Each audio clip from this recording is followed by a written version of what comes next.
Biko ewere obere okwu mbịa ka anyị nebanye anya n'ime ya.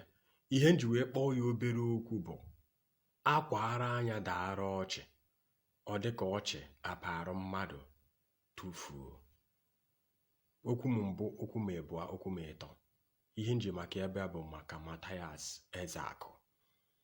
Ịma na hapụ onye nzuzu ọ na-ezuzu, ọ dịa ka ọma ihe ọ na-eme, ọ dịa ka ewe ndị ọ chụrụ ọsọ, ọ dịa ka ewe ndị ọ chụkpụrụ ịmụnọ. Mana ajụjụ mbịa ka njụọ Mathias Ezeaku, since o bido mewe omenani bụ ụzọ eziokwu ya, since o bido mewe nta na imo ya anụ ọ kpọrọ omenani bụ ụzọ eziokwu, achọrọ m ịfụ impact o kretigo n'ala Igbo. Impact o kretigo. Mathias, kedu impact i kretigo n'ala Igbo? Na-abụghọ insult, abuse all the religious leaders. Even you are even abusing the government. And endekeke nepuru gị anya. Ịbụ ọsọ eziokwu, ịbụ agwa n'okwu, and onye ọbụla gwa agwa okwu, threaten wuo onye ahụ. Iwe members, local members, ndị anwụrụ, imepecheru page, iji pictures gị tinyeche n'ihu ha, and onye ọbụla kwuo ha n'okwu about you, mee video about you, attack one to the person. Ndị Igbo, ndị igwe Igbo, all the religious leaders, ndị Igbo anyị niile na-eme omenani, bikonu orugonu high time m ga-ajụ na ajụjụ maka Mathias. N'ime Mathias na ndị religious leaders a niile ọ na-akparị, kedu onye ka dị important, kedu onye ndị ka bụ uru between Mathias and the religious leaders, between Mathias and Reverend Fada EJIKE Mbaka? Because ọ na-abụ nkekata ihe Mathias na-abụ ọ na-akọ ọ pụta ọsị Mbaka nke a, Mbaka nke ọzọ, Mbaka ihe imerụ ndị Igbo, Mbaka arụ niile, atrocity niile na-akọmit. Na-achọ ka nghọta Mbaka nke ọ na-ekwu maka ya, because o dere m anya na Fada Mbaka is one way or the other, he has been a part of blessing to Mathias Ezeaku and the family. Unu John Mathias Ezeaku, nwoke, one or two of the children of Fada Mbaka may have baptism, or no, Fada Mbaka may have baptism. Oge agụụ na anyụ Mathias Ezeaku ịkpakwu. Has Fada Mbaka not been a contribution to Mathias Ezeaku? Ka ọ na ọ bịara ka o gwuo Fada Mbaka wayo. Ọ bịara ebe ahụ che na a na-eme ihe wayo ya o ji banye na omenani ya, ka o ji wee bịa n'ụka. Bịa ka ọ dị ka Fada Mbaka ga accept ya, onanya fụ na Fada Mbaka accept ha. Arụrụ ana, nghọgbu ndị mmadụ, atrocity, arrange work and all those things niile. Mathias Ezeaku rie mbọmbọ gba ọsọ wee sigbu ihe emeri ya na ọ tacha ma aja anyị adoration. Ọ dependi motive iji wee bịa, because of gịnị na iwe interior motive ifu na ada eme ihe ọjọọ na adoration. Ọsọ pụọ gị ụkwụ. Since ahụ esi na Mbaka sịkwa gị, Mbaka asịrọ gị, Mbaka sịkwa gị, ịkọtakwa akụkọ prophetic card. Prophetic card ị na-ekwu okwu ya, Mathias Ezeaku, o doo m anya na oge ị na-abịa adoration na ị na-egorokwu ya agwụkwọ ndị mmadụ ihe prophetic card ahụ rugoro. Igorokwu ya, ị na-achịgharị na adoration, na-ere ya, na-ewere your own gain. Those times ị na-abịa adoration, you even carry it after the program, you carry it and go home. Some places in na-ere ya, you are marketing the prophetic card. If the prophetic card was not doing what it was made for, why then is it testimony? Why then testimony na-apụta n'ime ya? In my testimony on a prophetic card legitimately produce go. In how many people receive go healing?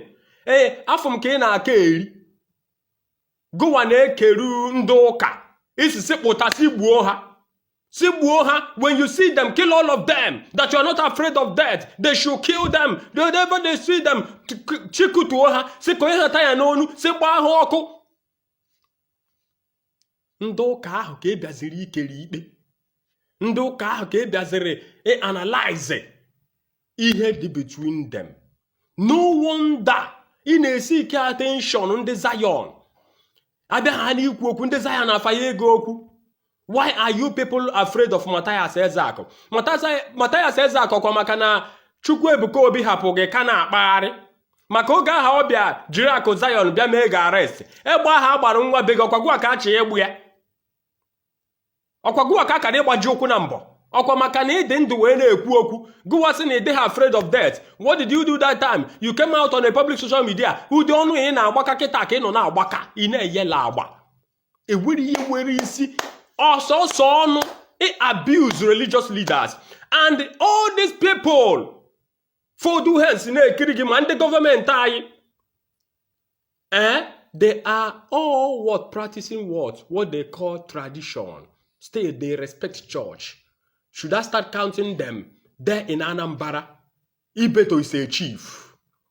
Ọ na-eme omenani na-aga ụka.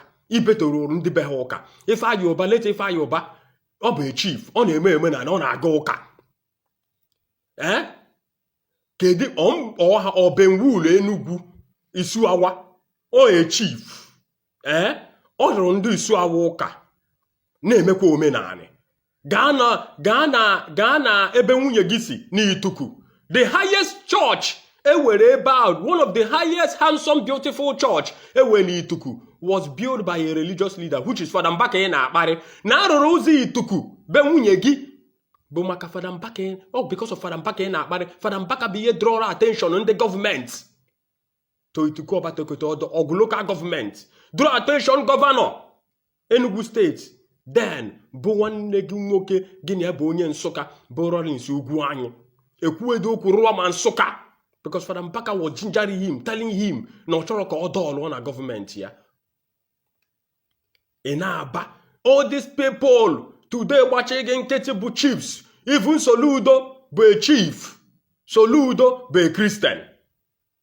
If it were so that you are creating impact, Mathias Ezeaku, what is holding you from going to interrogate the governor or question the governor over the arrest of Akwokotiwarake, aka Heat, and Yoyeze Jesus? Okay, so you game demonstration, you game protest and all that. Did you do anything? Suddenly you disappeared. There was no protest again. Oburun kendoka emachafuta.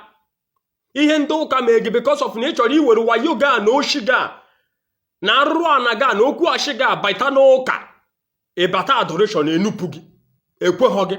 Adoration was supposed to be your last bus stop ebe ị ga-abịa commit wa atrocity ga isi na omenani ka ị na-eme.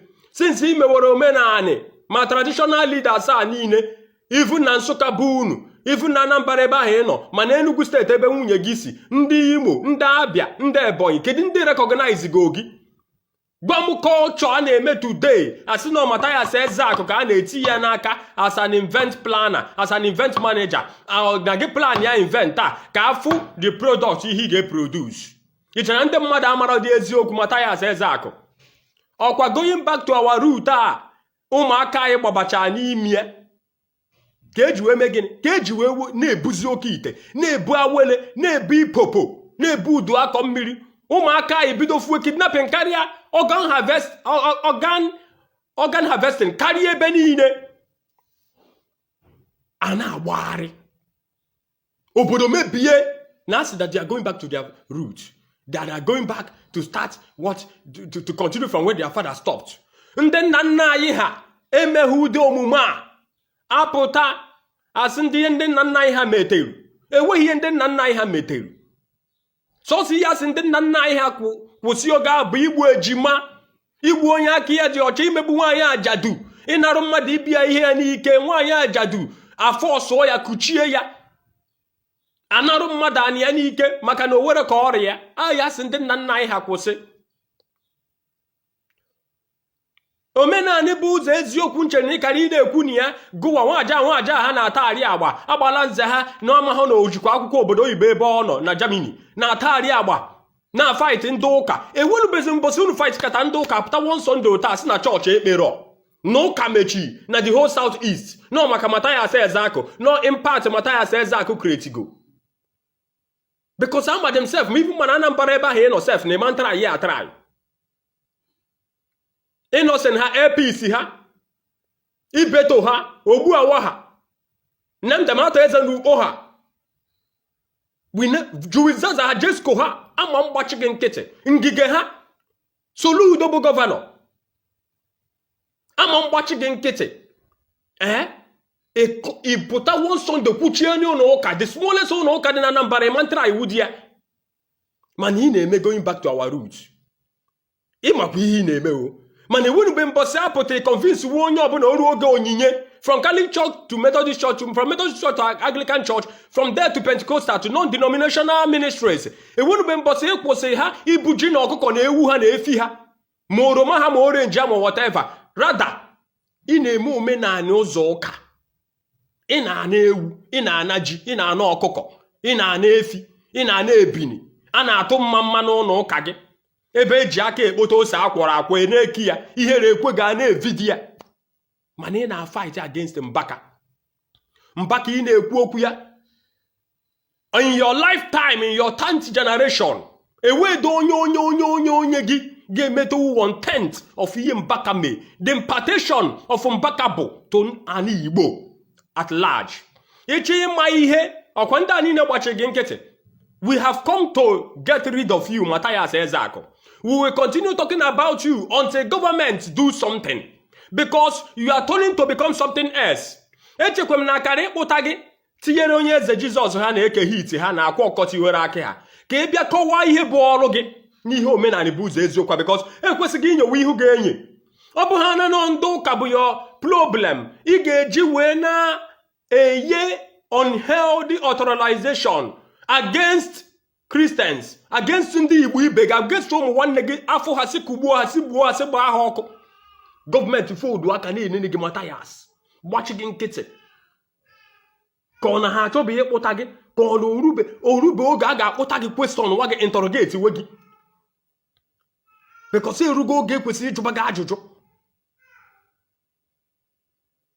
ka ewe onye zigu selfish ọrụ ị na-arụ sọsọ ofu okwu Mbaka gwa gị gbagharịwa esi ụmụ ogbenye a ọtụpụ yiri gị ofu okwu na mkparị niile nọ na-akparị ya since ịkọwazie kpọwa Elijah Enugu na nwa baby virgin kọwazie na nwa baby virgin jikwa jide flag n'ọnụ gị kwa ka o si wee na-apụta gụwa na-akpọchukwu Ebuka Obi nwa baby virgin na ọ na-akarụ Mbaka customer analyze wazie onye ọ na-akarụ customer ke customer nke iwe ka onye natanigo customer mofu mkpụrụ onye go and look at the kind of people or they call the ogoru. Look at the kind of hungry people. You are hungry and the people your followers are hungry. The kind of hungry people that is standing beside you.